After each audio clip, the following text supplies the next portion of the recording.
Europe prides itself on unity, but behind the polished handshakes in Brussels, something dangerous is cracking.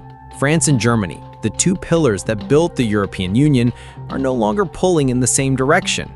Macron and Scholz are quietly at war over it all. And if they can't agree, the entire European project may be at risk. For decades, Europe's strength rested on an unwritten rule. When France and Berlin agreed, the rest of the Union followed. From the birth of the euro to the expansion eastward to massive bailouts during the debt crisis, it was Franco-German alignment that held the system together. But today, that formula is breaking down. And it's happening at the worst moment possible, with migration pressure rising, economies stumbling, and global competition heating up. Let's start with migration, the issue that has haunted Europe since the refugee crisis of 2015. Back then, Germany under Angela Merkel opened its doors to more than 1 million asylum seekers. Fast forward to 2025, and the numbers tell a grim story. More than 1.2 million irregular border crossings last year, the highest in nearly a decade. Italy and Greece are overwhelmed, while northern states accuse them of letting migrants slip through unchecked. Macron sees this as a European problem, requiring centralized solutions, mandatory quotas, shared processing, and even a European-wide asylum authority. Scholz, he's under siege at home, with the far-right AfD polling at record highs and German voters demanding stricter borders. For him, mandatory quotas are political suicide.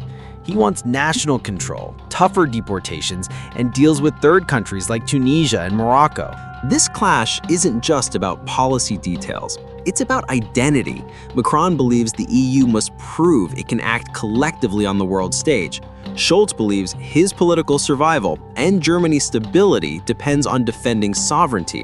When France insists on solidarity and Germany insists on national discretion, you have the makings of a crisis that no summit communique can paper over. Now, layer on top the industrial policy fight. Europe's economic engine is sputtering. Germany's once dominant manufacturing model is in trouble. High energy costs after cutting Russian gas, collapsing demand for cars in China, and an aging workforce. Scholz wants subsidies to protect core industries, but insists they must remain targeted and temporary so smaller EU members don't cry foul. Macron, by contrast, sees this as a historic moment for a European industrial revolution. He wants massive EU-level funds, modeled on Biden's Inflation Reduction Act, to supercharge green tech and protect European champions from US and Chinese pressure. But here's the problem. Germany doesn't trust big, centralized EU funds. They fear their taxpayers will foot the bill while southern states take the gains. And France doesn't trust Germany's caution, fearing it will leave Europe permanently behind in the global race. The tension is simple but brutal. France wants Europe to spend more, faster, and together. Germany wants restraint, precision, and control. Both leaders are looking over their shoulders. Macron faces street protests at home, over pensions, over the cost of living, over distrust of elites. Scholz faces crumbling coalitions, local election defeats, and a public mood that sees Berlin as too weak to protect its own jobs. Neither can afford to look like they're caving to the other, which means every disagreement in Brussels now hardens into a test of strength. And remember, the stakes go beyond migration and industry. This rift threatens Europe's global posture. Washington is pressing Europe to align harder on China. Eastern states want more weapons and guarantees against Russia. Southern states are crying for help on migration and debt. If France and Germany are split, the EU cannot respond with a single voice. That leaves Europe exposed to American dominance, to Russian pressure, and to Chinese opportunism. So what happens when the center no longer holds? Already, smaller EU states are sensing the vacuum. Italy's Giorgia Meloni has stepped in, positioning herself as the new power broker on migration. Poland's new leadership is demanding a stronger say in industrial policy.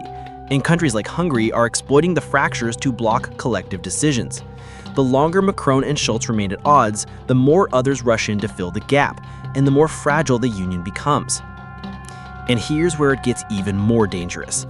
Unlike past disputes, this one has no easy compromise. Migration is existential for southern and eastern states. Industry is existential for northern ones. And global competition makes delay impossible. The EU cannot wait 5 years for France and Germany to settle their differences. The pressure is now, and both leaders know that if they blink, they may pay with their own political careers.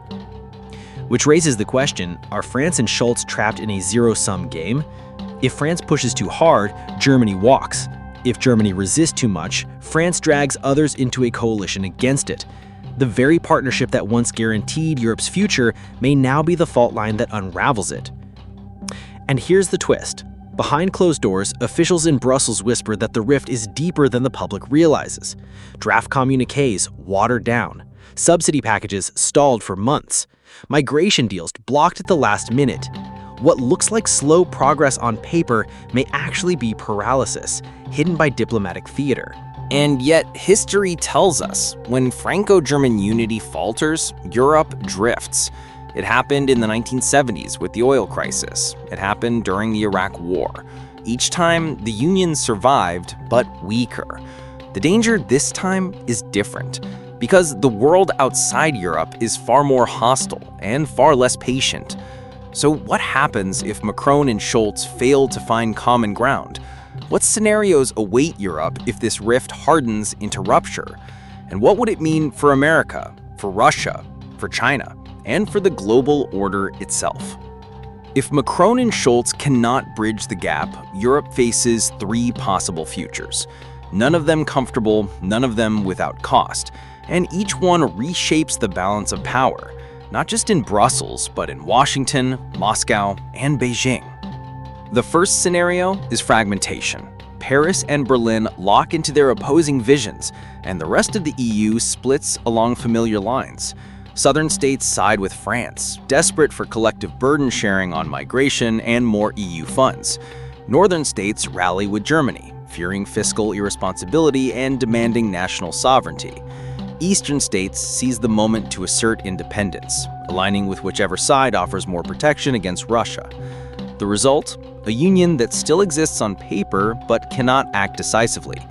We've seen shadows of this before. The Eurozone crisis split north and south. The refugee crisis split east and west. Brexit showed what happens when trust finally collapses. If Macron and Scholz cannot compromise, the EU risks becoming a talking shop, endlessly negotiating, never deciding. And in a world where crises don't wait for consensus, paralysis is as dangerous as collapse. The second scenario is bypass. Tired of waiting for Germany, Macron builds coalitions without it. Imagine France, Italy, Spain, and even Poland forming blocs to push their own policies on migration quotas, on industrial subsidies, on defense spending. The treaties allow for enhanced cooperation, meaning groups of states can move ahead without the whole union. That sounds efficient, but it carries a hidden cost. The EU begins to hollow out. Franco-German leadership is replaced by messy, shifting mini-alliances. Smaller states feel sidelined. Berlin digs in, and what was once a single European voice fractures into competing accents. This, too, has precedent. The Schengen zone began with a few states, so did the euro. But those projects had momentum and unity of purpose. Today, the danger is that bypass becomes permanent, and trust between Paris and Berlin is broken beyond repair. If that happens, the EU could survive as an institution, but die as a power. A Europe divided into blocs is not a Europe capable of confronting Russia, negotiating with America, or competing with China. The third scenario is confrontation. Here, the rift escalates into open rivalry. Macron frames Germany as too timid, too inward-looking, incapable of leading in a dangerous world. Scholz frames France as reckless, extravagant, determined to spend German money for French ambitions. Each leader uses Brussels as a battlefield to score points at home. Migration quotas weaponized in elections. Subsidy fights used to whip up national pride. EU unity not as a goal, but as collateral damage in a duel for dominance. This is the nightmare scenario, because once national politics turns Europe into an arena for rivalry, trust evaporates completely. Remember, the EU was built to prevent exactly this, to stop Europe's great powers from falling back into competition.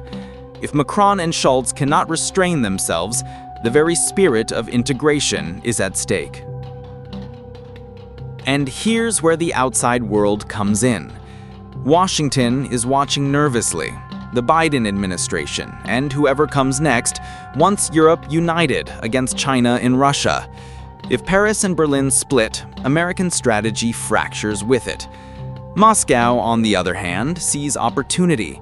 A divided Europe cannot sustain sanctions, cannot agree on military aid, cannot deter Russian aggression.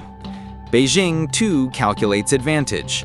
A divided EU means easier trade deals, weaker resistance to Chinese investment, and fewer obstacles to its long-term strategy of global influence. For rivals of the West, Franco-German conflict is a gift. So what can be done? Can Macron and Scholz actually climb down from their entrenched positions? History offers some hope. In the 1960s, Charles de Gaulle and Konrad Adenauer overcame deep suspicion to anchor the Franco-German friendship. In the 1980s, François Mitterrand and Helmut Kohl pushed through historic steps toward integration, even amidst Cold War tension. Angela Merkel and Nicolas Sarkozy clashed often, but found ways to steer Europe through the debt crisis. Time and again, leaders who seemed divided managed to strike deals when the stakes were highest. But here's the difference today. Those leaders operated in moments of relative global stability. Today, Europe faces multiple overlapping crises at once: war in Ukraine, migration surges, economic stagnation, climate transition, and a US-China rivalry that demands clarity.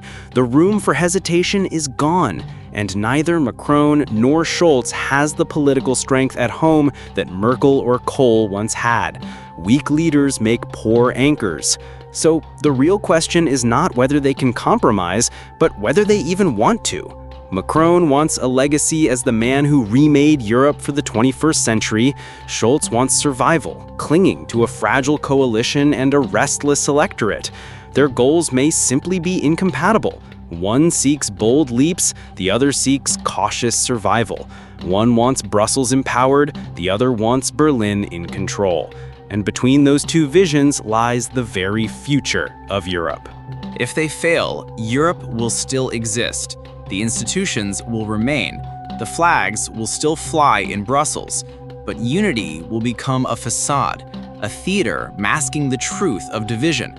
And the world will treat Europe accordingly, not as a power, but as a prize to be contested by others. America will use it as a junior partner. Russia will exploit its hesitation. China will play its members against each other. The EU will not collapse, but it may become irrelevant. Think about that. The European Union, born from the ruins of war, designed to prevent the return of rivalry, built on the dream of collective strength, reduced to an afterthought in the 21st century, all because its two pillars could no longer agree. And yet there is still a path forward. If Macron and Scholz can recognize that their survival depends on compromise, they could transform this rift into renewal. Migration rules that balance solidarity with sovereignty, industrial policy that supports green tech without bankrupting taxpayers, shared defense that strengthens NATO while asserting European independence. None of it is easy. All of it is necessary. Because here's the truth. Europe has no luxury of time. Every month of deadlock is another opening for rivals. Every quarrel in Brussels is another reason for citizens to lose faith. Every failure of Franco-German unity is another crack in the foundation. And once that foundation collapses, no treaty, no summit, no speech will put it back together. So the question remains, are Macron and Scholz tearing apart EU unity, or are they being forced into a historic reckoning that will redefine it? The answer will shape not just the future of Europe, but the balance of power in the entire world. And that is why this conflict matters, not as a headline, not as a quarrel between leaders, but as a test of whether Europe can still speak with one voice, or whether its silence will echo louder than its unity ever did.